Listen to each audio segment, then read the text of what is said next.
Whether it's pictures of the character or pictures of the set or of the characters that you're working with, because every little piece of that information helps, at least me, set myself in that place and get more attached to the character. Hitchhiking off of your answer, I love to see what the character that I'm playing looks like, because that gives me a lot of ideas about who he is.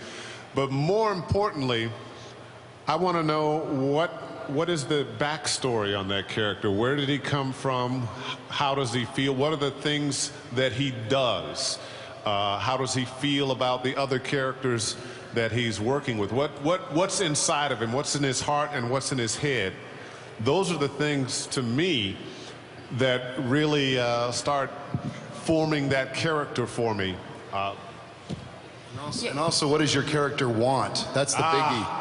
What do you want? Are you trying to have the survival of the universe? That's a big one. But it all depends on yeah, you do inhabit the character's soul, basically. It's like you join up with it. But it's a who are you, what do you want, and where are you, and where have you been? Those are the big ones for me, anyway. And on top of that, not only what do you want, but what are your obstacles to achieving what you want? And how do you go about crossing those hurdles, going around those obstacles? Basically, the subtext of your character. It's everything that Andrea said.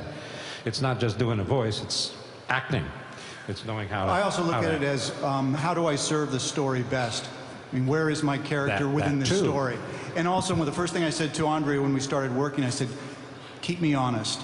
And as an actor, that's critically important, that you honestly share and convey those emotions and those feelings. That's what I think people appreciate about a performance. Exactly what Andrea said is you really do have to, taking acting classes if you're interested in getting into it, because that's where you sort of start to understand of all these things that you need to do yourself, prep work as an actor coming into something.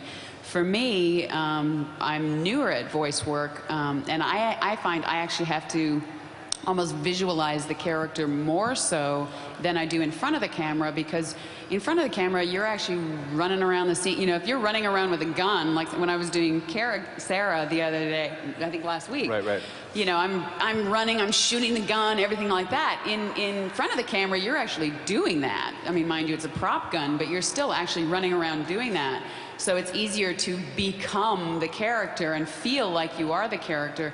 But when you're sitting there with earphones on and you have to stay this close to the mic, you can't be jumping around or hear the sound. I mean, your stomach gurgles and it's like the loudest thing possible. It's like, I get so embarrassed in the sound booth because it's like, okay, do I eat beforehand? Because then I'm going to be digesting. If I don't eat beforehand, then I'm going to be hungry. Then I'm like, your voice makes it, so you're right here. And see, for me personally, I have to even visualize more so than if I'm on camera, because that's all you have to go on is your mind. Because you can't be bouncing around, you can't be running around with the gun, you aren't being cradled in Jim's arms or whatever, or Robert's, or... You can cradle yourself, my arms are ready for you. And that being said, you do... Like you say, you really do use your imagination quite a bit. That's the whole point. And you do. And I'd rather experience it, Fred. I want to experience. Okay. Acting is experience. But then you are teamed up. You got this great, like in this case, you have the wonderful writing. A writer is right there and a great direction. So you really are teamed with the animators, the writer, and the director to create this one character. It's kind of extraordinary. It does require all of that. Guys, really quick, that just reminded me. I just want to give a quick call out to Dustin Browder and Andy Chambers, who are not up here, but just cohorts in writing the game, designing the game. Nick Carpenter, the cinematic director. A lot of people aren't up here right now, but you guys know what's up. You've been here the last couple of years. The writing team is just exceptional, and it's been just a blast to develop these characters with the boys, and do this thing as a team effort. So just wanted to say that, boys, if you're out there, thank you. Looks like we have time for a few more questions. I have a lore question for Wings of Liberty. Real loud, brother. At the end of Brood War, the hidden map where you find out Duran's plot. Dark Origin. Yes. Will that have any impact on Wings of Liberty, or will that come in later, perhaps?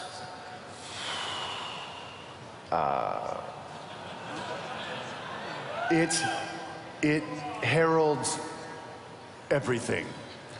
A little bit of that plays out in Wings of Liberty in some really cool ways. We see, Zeratul creeping around, kind of going Dick Tracy, trying to get to the bottom of that mystery. What is going on? How, what's happening under the surface of this great war?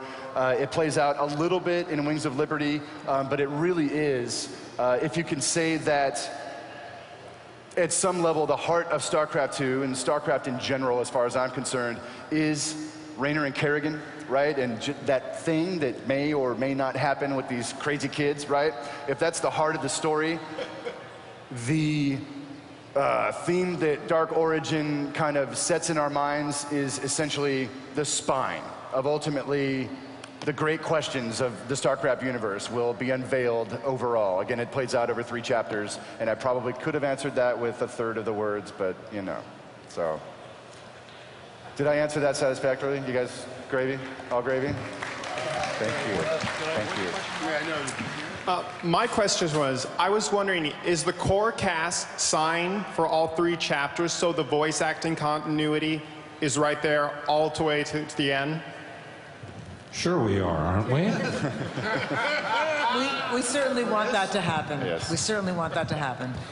Other than requests, to have like all the brown M&Ms taken out of the bowl and, just crazy rock star requests, I think we'll try and make everybody happy and make sure the continuity is maintained. Well, let me ask, do you guys want us back?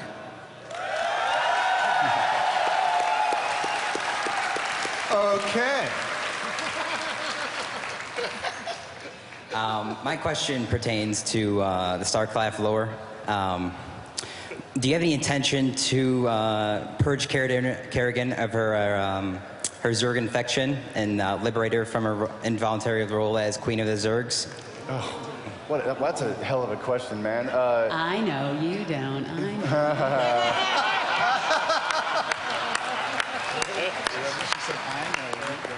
I'm going to leave it at that. And seriously, dude, like in a room with this many people, I'm not comfortable telling you about my intentions. You know what I mean? Like, it's really personal, I don't know. Hi, this one is for you, Chris. Did you play any role in, like, World of Warcraft and StarCraft, and maybe Diablo? Did I play a role in... like voice acting. As an actor? As an actor? Yeah. Well, I hesitate to use the term as an actor, but what did I do? In StarCraft, I'm the Terran battlecruiser, battlecruiser operational. I'm the...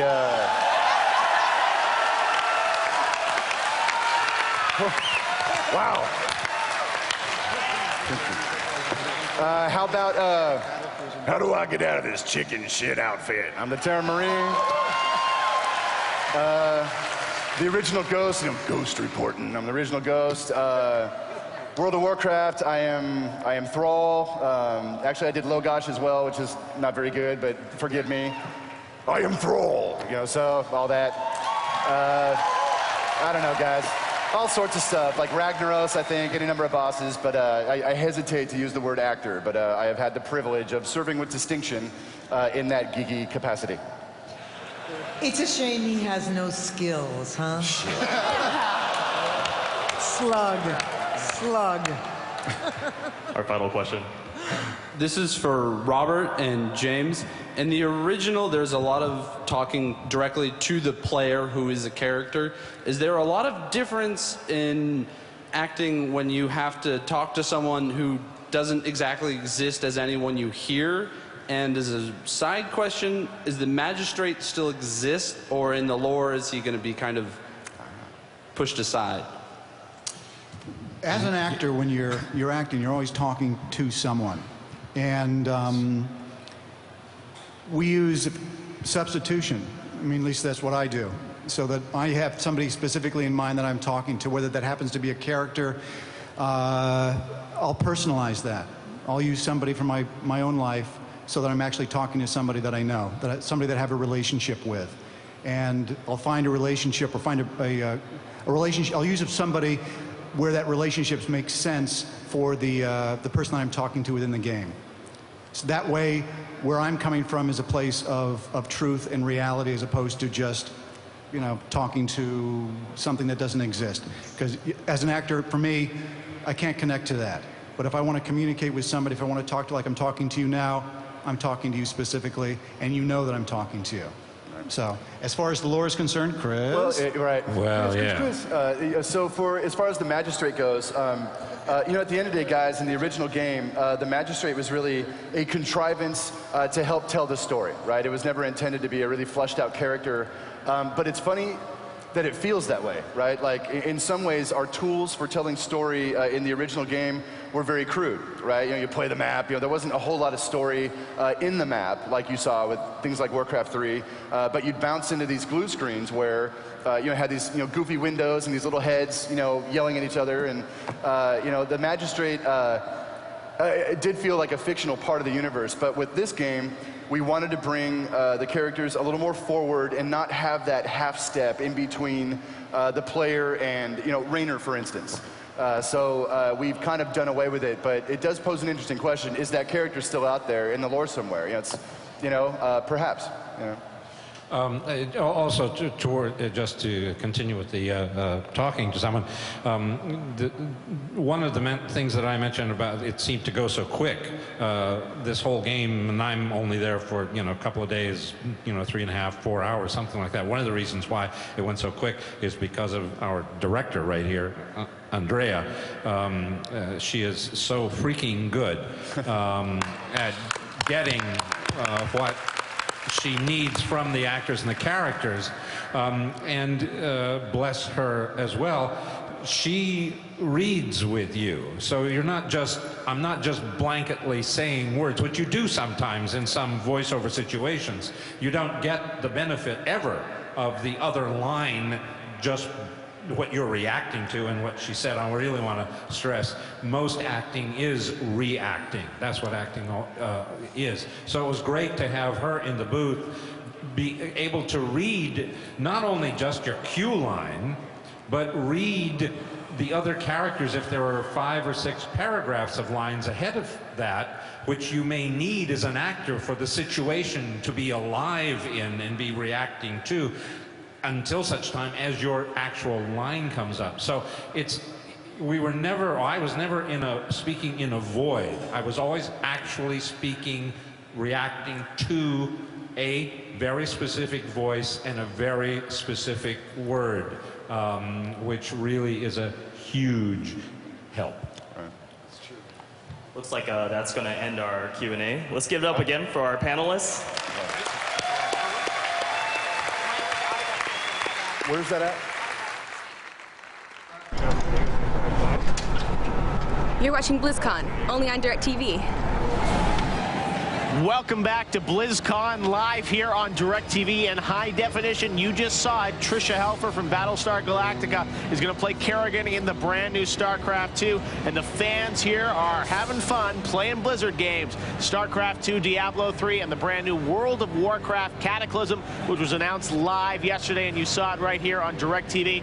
I'm Jeff Keighley here with Kat Hunter as we continue our non-stop coverage of everything that's happening here at BlizzCon 2009. Absolutely. Kat, what's going on in your world? Well, we just got out of a StarCraft panel, which is very interesting. The big announcement finally happened, and so StarCraft was the theme of that, obviously, and I want to make sure that everyone out there remembers that if you want to find out more information about StarCraft, where do you go? You go to IGN.com, and they're going to have all the reviews, previews, and news you want to see, including, I'm sure, a write-up of what we're going to be seeing this weekend at BlizzCon. Absolutely. They're showing a lot of the cool single-player campaign. Yes. Now, speaking of StarCraft, when we left you to go to that panel, there was the grand final match going on in StarCraft the final, and it was Effort versus Mensel. Well, now we can give you the details. It was a great match. Effort ended up winning against Mensel, so Effort is the champion in StarCraft here. Down to the line. Exactly, it was down to the line, 2-1. So Mensel did come back. It wasn't a 2-0, but 2-1.